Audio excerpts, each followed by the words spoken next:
Okay, welcome back. So it's been a little while. I've been working on this thing. I did get a 31 spline 8.8 out of an Explorer that's going to go in the Ranger. So I did cut off the sway bar mounts and the control arm mounts. I did go around the axle tubes and grind that all up so I can go around and weld it. Probably got to clean it up a little bit more, but I'm just going to go around it with the MIG welder. I'm not going to worry too much about getting it completely clean, and I'll just go over it with probably some of this stuff, get a little bit more of the scale off with like a wire wheel or something, and then I'll paint it. It's kind of really a toss-up with how clean I want to try to get everything because the whole truck is rusty. It's just got a lot of this like surface style rust on it. It's not rot. I guess I do want to clarify that, especially for people down south watching the videos that don't really see a lot of this stuff. This isn't like rotted through metal. Like you can see this area, it's still got some of the paint or the coating on it. And then here it's just kind of like surface rust. So all this stuff can be taken down to clean frame. It's not like there's holes rotted into it. I'd say it's kind of similar to this stuff right here where it's rusty, covered up, but you can get it down to clean metal. So it's just kind of surface rust. But I know I do have a lot of people that are watching that never see this kind of stuff at all. So I wanted to go over that. This is, like I said, an Explorer 8.8. It does have the leaf spring perches on the bottom instead of on the top side like the Ranger does. It is a 5-lug disc brake setup, so I'm getting rid of the drums. And it has a thicker axle. This is a 31 spline, not the 28 spline. So this is the drum brake axle that's on the truck right now. So you see how the leaf perch is actually on the top of the axle. So the Explorer perch is underneath the axle. So I can still use the same leaf springs.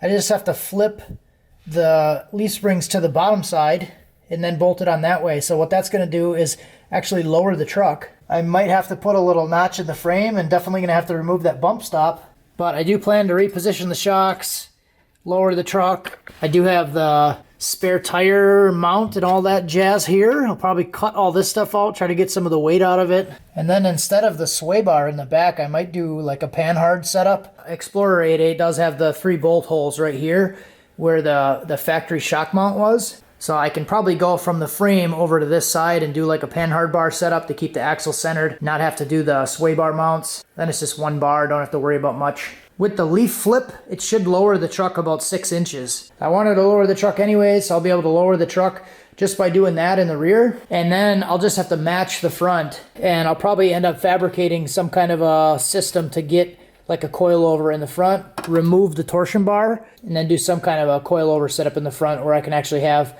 like an adjustable coilover in the front. So that's kind of the plan. I'm going to start working on getting the axle out. My garage is kind of a mess right now, so I got to clean some stuff up, and I might actually move and reposition the truck so I can work on the back of it because it's pushed against the garage and against the wall now. So I want to get it forward and move it out a little bit.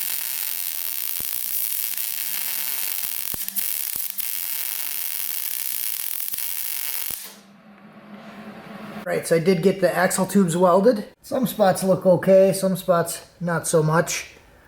So this is just a Hobart Handler 140. It's a 120 welder. So it's a nice welder, but it's not super powerful for really thick stuff. And I've had that welder for like 10 years, and I've always done like a pulling method when I'm welding.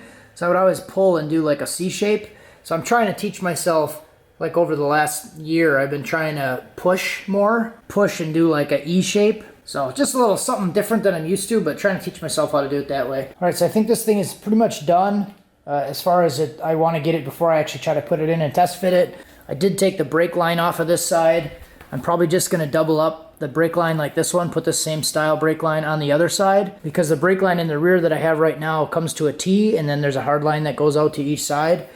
This factory line came down over to here, and then it was kind of wide off, so I'm going to replace that. But yeah, I'll get that other axle out. All right, so actually what I think I'm going to do is I'm going to pull the truck out, clean the garage up, and I'm going to spin the truck backwards in here. That way I can remove the bed off, pull the bed over here.